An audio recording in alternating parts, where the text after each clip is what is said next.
Chapter 20, Pillarborn. The Raven was tired, and oh so horribly sore. The chains around his wrists weighed heavy as he limped onward, his foot throbbing from the break he'd suffered from that damned human ape.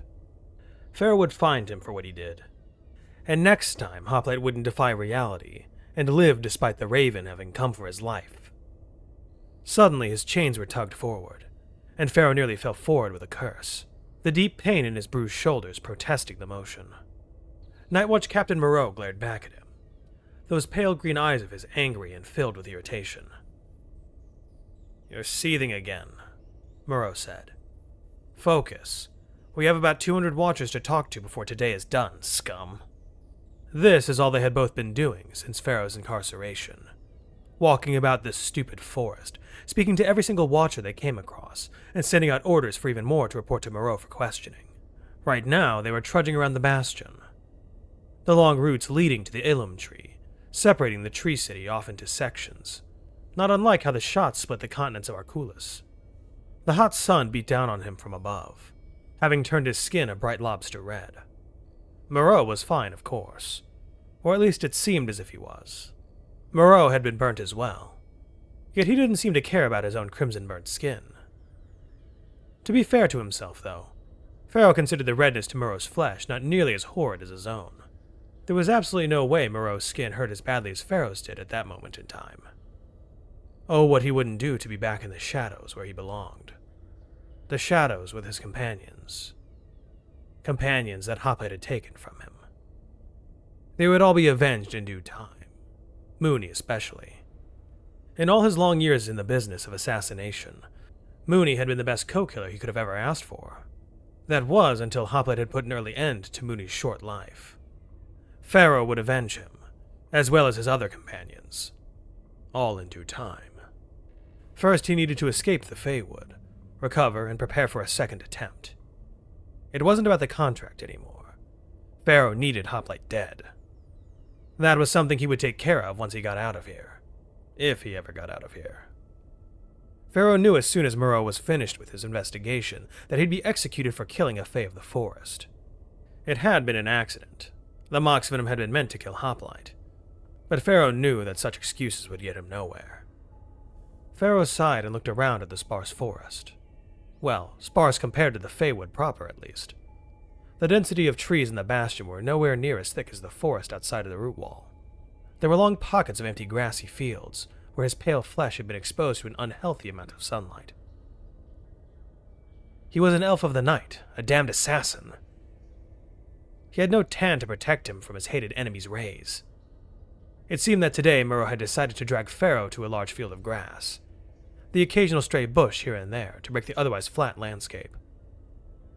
Precious shade was far off in the tree line, where Feykin citizens gawked at him from their tree houses. Those eyes constantly stared down from windows or balconies embedded in the living trees, some going as far to even open their doors and point in his direction. Pharaoh glared at them and bared his teeth, briefly considering which out of all of them could be his parents, before shaking his head. That part of his life was over with. He'd not seethe over his abandonment any longer. It was wasted effort. Before Moreau and Pharaoh stood a large gathering of about 100 day watchers, and Pharaoh's head hung in despair. Moreau wanted Pharaoh to talk with each of these morons, to find out which one hired him. The purple sanctioning band around his neck bearing a twin that replicated its effects. Pharaoh had told Moreau that the elf that had hired him to kill Hoplite was capable of entering mist form, but the Night Captain was still intent on questioning every watcher, rather than just the ones capable of building the House of Kyria. Moreau didn't say why, but Pharaoh thought that the Night Captain suspected that Hoplite's assassination was some kind of conspiracy, with multiple players involved. Pharaoh didn't know for sure, nor did he care. All that mattered was waiting for an opening to escape, for if he didn't, he'd be killed soon after the culprit was found. The Ilum tree stood tall overhead, looming like an uncaring executioner.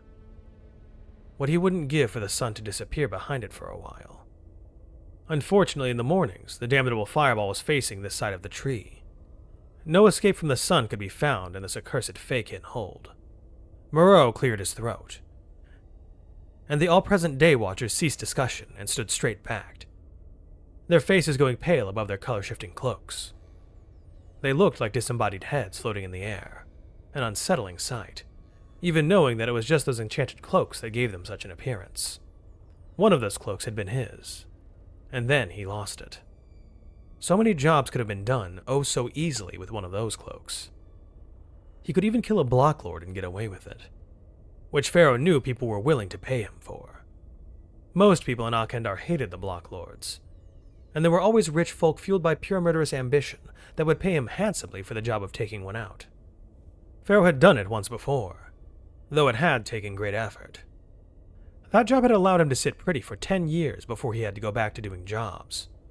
If he ever made enough coin, he would just like to find a place to settle down, and be lazy for the rest of eternity. If only he wasn't so bad at managing his finances. He might have been able to make the gold he received for killing Lord Hazik last longer than a decade. "You already know why I called you all here," Murrow said, taking Pharaoh from his thoughts. "You will all wear the sanctioning band around your necks, and will be dismissed when the questions I ask you are answered." Pharaoh sighed and shook his head. Fat chance that the Fakin who hired Pharaoh would still be here in the Bastion, now that word about Murrow's rabid questioning had spread. But then again, Murrow must surely know that. The Night Watch captain had sent word for nearly all the Watchers to return for questioning. Any who didn't were to be treated as if they themselves had committed the crime. Safe to say that most had already come back for the interrogations. But Pharaoh's employer, if he was smart anyway, had likely left the Feywood to find a life somewhere else. That was what Pharaoh would have done. But elves were strange about their woods. Pharaoh didn't understand the obsession with trees. Sure, he was an elf, but he had never shared their infatuation with the forest. Guess it must be a learned trait. After all, Pharaoh himself was far more comfortable with tiled rooftops and the floating city blocks of Akandar than he was in nature. The first of the elves walked up after a long silence from the group, a particularly nervous-looking fellow. Moreau then put up a hand and shouted for him to halt 10 paces away from him. Pharaoh watched as Moreau then tossed the band to the elf, face as hard as always. "Put that on and stay right there. Open up your cloak to show that you hold no weapons ready to be used against me. If you do, lay it at your side now," he ordered sternly. "This goes for all of you. The one I search for is likely to attempt a violent escape, which is why I insist you put the collar on yourselves," he explained as the elf complied, opening his cloak to reveal the cotton clothing beneath, discarding a long thin blade, before clamping the collar around his neck. Moreau then stared daggers at Pharaoh, turning his head and asking loudly enough for the group to hear, "Is this the man that hired you to kill Hoplite?" Pharaoh groaned and shook his head before answering, "No."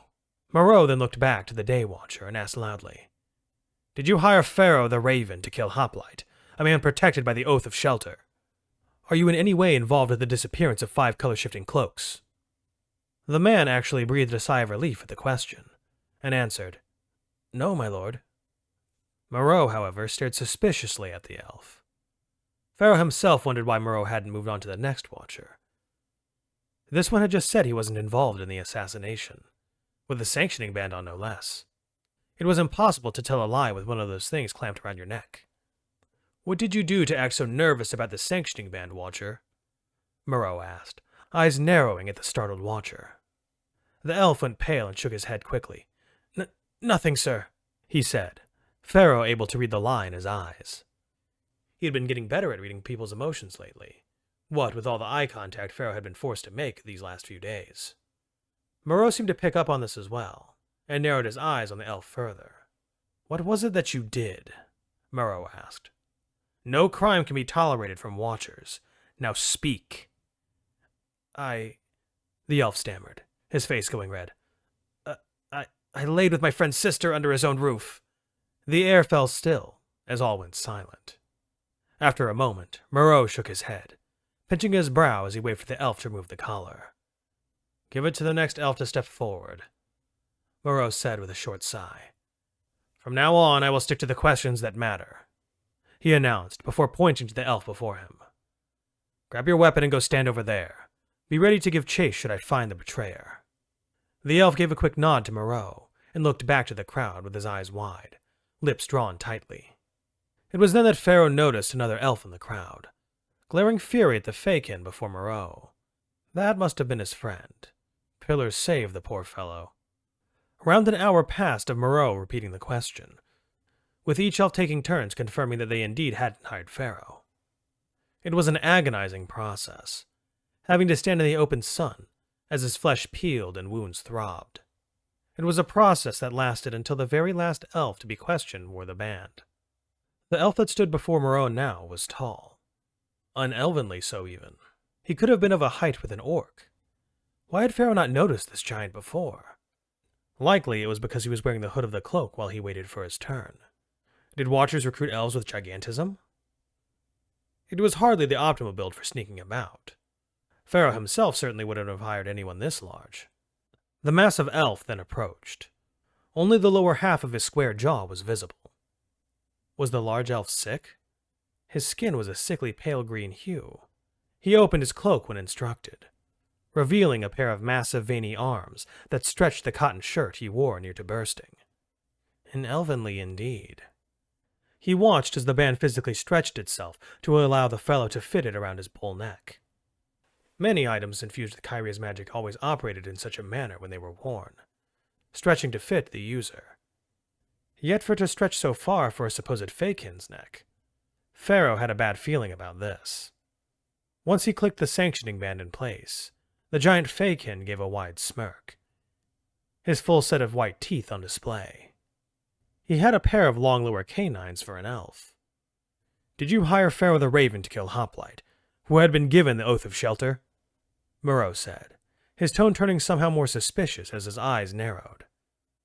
"No," the large elf said in a low, guttural voice, before he began laughing maniacally.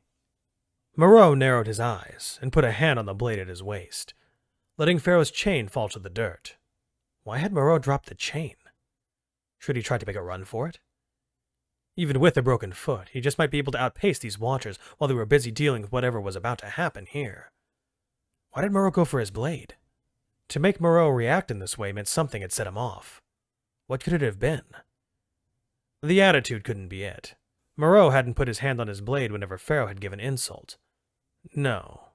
The older elf had simply given Pharaoh a taste of his shoe, much to the Raven's humiliation. So what provoked Moreau to show open hostility? It was as he had thought, that Pharaoh had caught a glimpse of blood-red eyes beneath the hood of the Fakin's cloak, reading the emotion on display there. Pharaoh felt a small tremor of fear at what lurked in the large Fakin's eyes. Sheer unadulterated madness and a hunger for violence. The Fakin then removed the hood, revealing a full head of long bloody red hair that seemed to writhe in the wind. At a glance, they almost looked like bloody worms wriggling to escape his scalp. The pointed ears confirmed that the stranger was indeed an elf, or at least that he possessed elven blood. Orcish tusks jutted up from a wide protruding jaw. Tusks that Pharaoh hadn't seen the full length of until the hood was completely removed. "You," the half-orc said with an amused growl, "are the Knight Captain of the Watch, right?"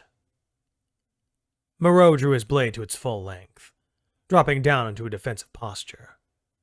"I am. How did you infiltrate this place?"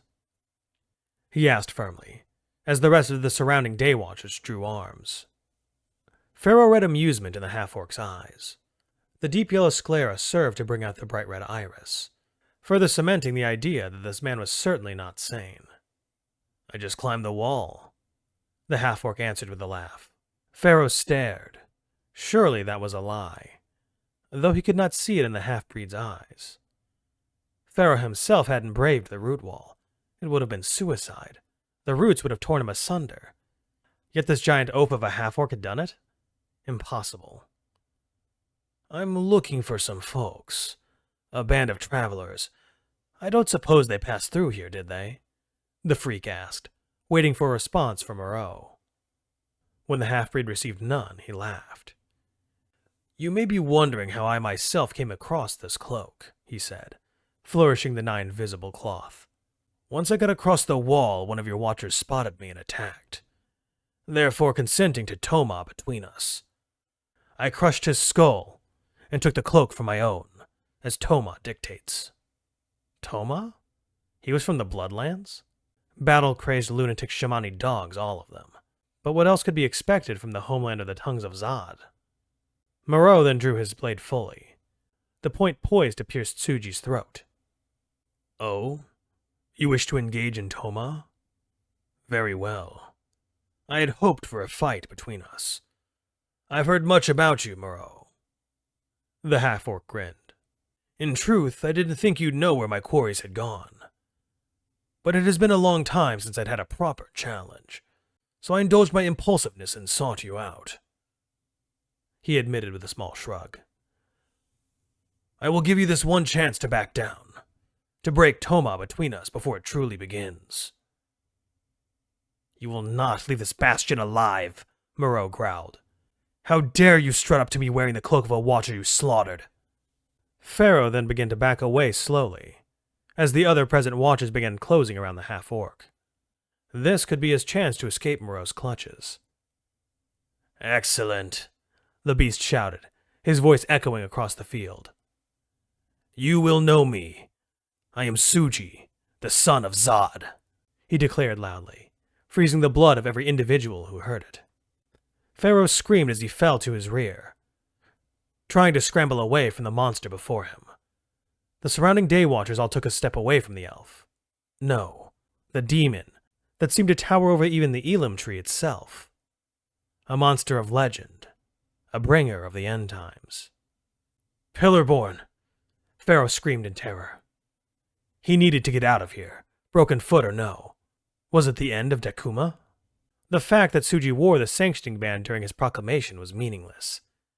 Even had Tsuji declared divinity without the collar, there would have been no doubt that he spoke the truth. Mortals could not declare themselves as children of the gods. Tsuji was, without a doubt, the son of the Pillar God of Might. Watchers, to me! Moreau shouted, as Tsuji gripped the cloak and his shirt with one hand, ripping both away to leave him shirtless.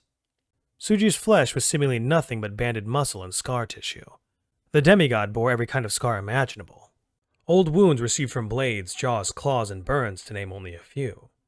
They pulled taut against his flesh as he stretched his arms out wide, seemingly to invite all the watchers to come attack him. His feet were bare, and his long trousers were black and baggy. Though despite the bagginess of the trousers, Pharaoh could still tell that Tsuji's legs were built like tree trunks. The Pillarborn smirked. It wouldn't be a fair fight if only you attacked me, Moreau.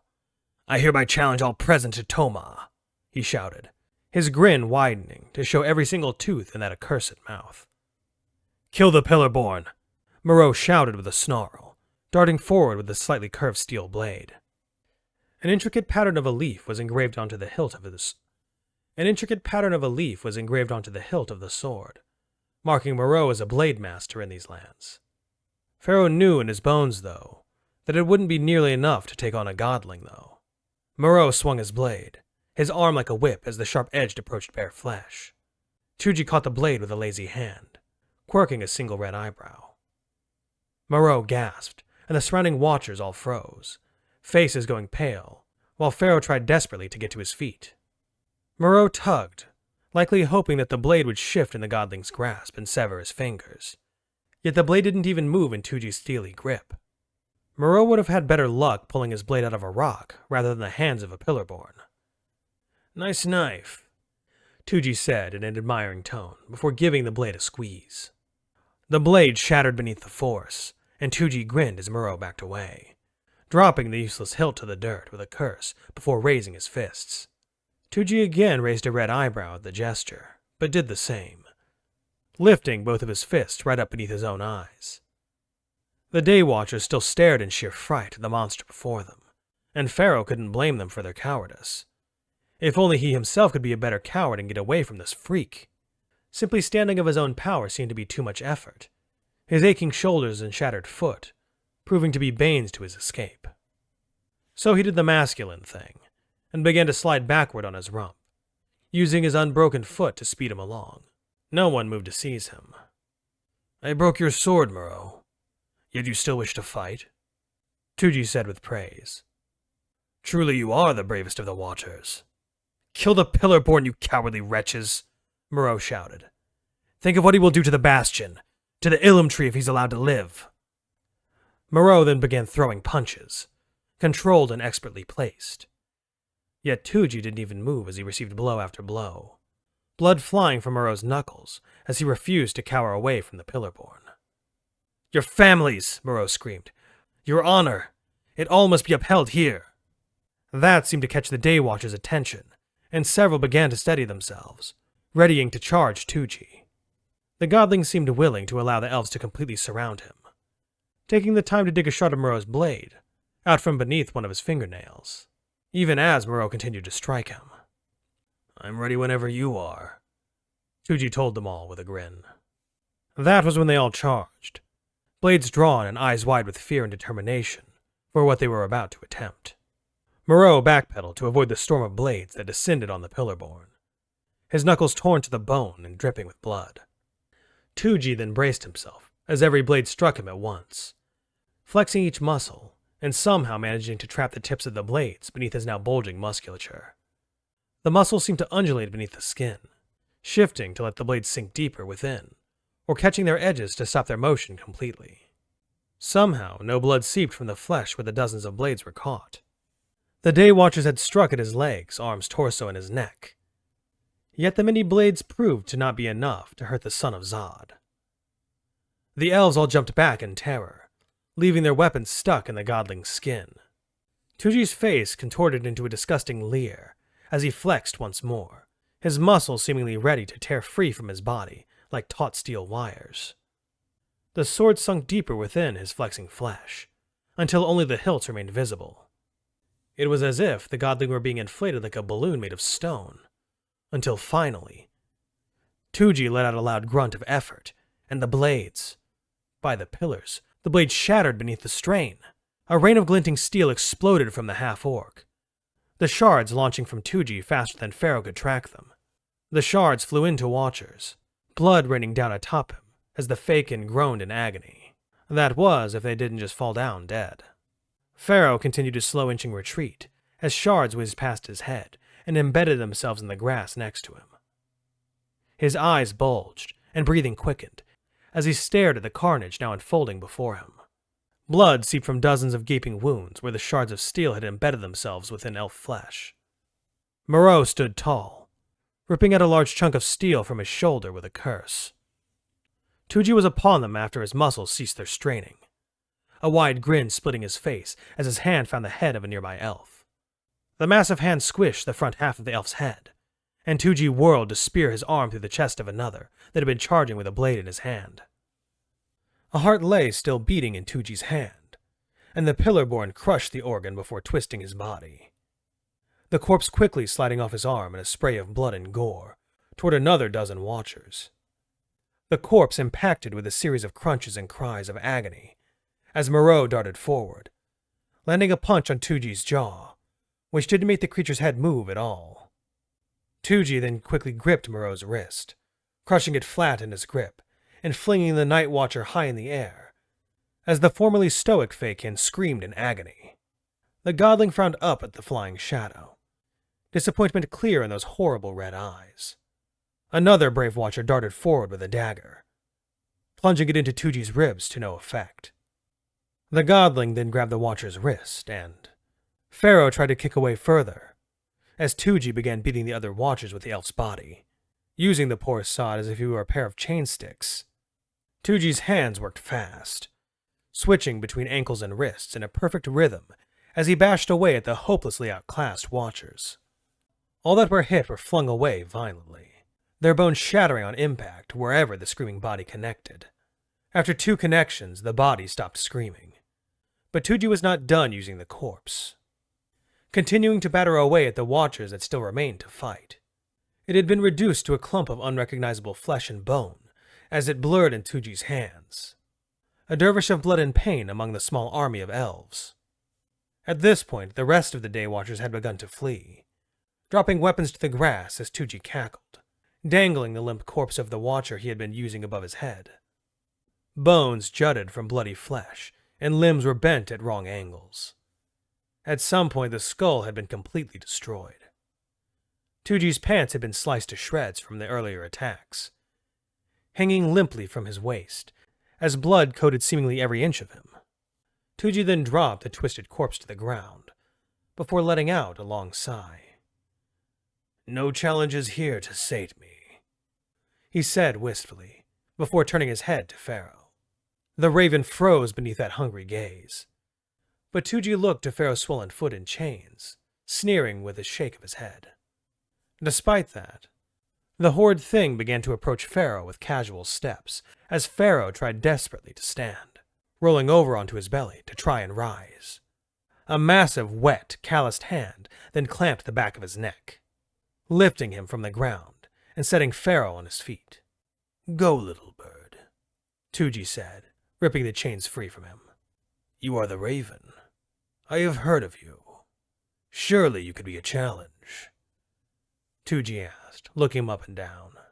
Pharaoh had been about to protest, to say that he was nothing but a little baby that hid in the dark. But Tuji interrupted him. "But I cannot claim your life now. Go recover and grow strong. Then I shall seek you out, and we will do battle." Pharaoh shook his head and shouted, "Hells no!" more in terror than defiance. Tuji grimaced then.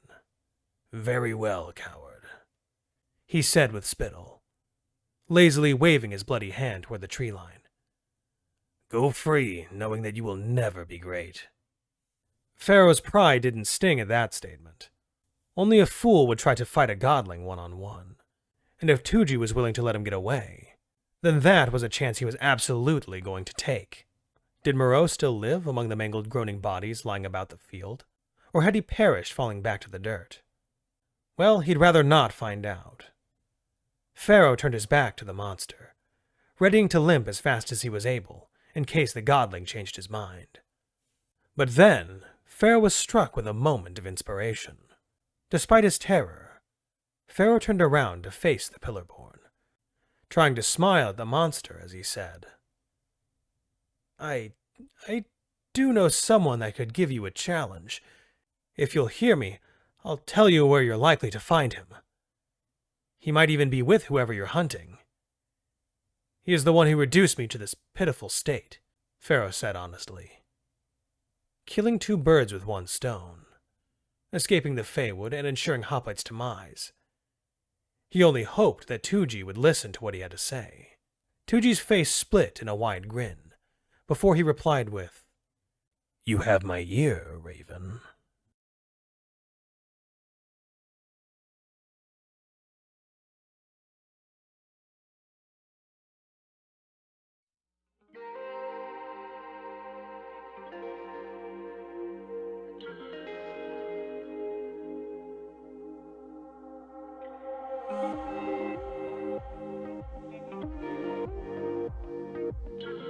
If you're new here, welcome aboard. Check out the description for the story, and join the Discord if you like. Consider supporting the channel and the author as well. It's a dangerous world out there, but remember to be brave and look up to seek the stars.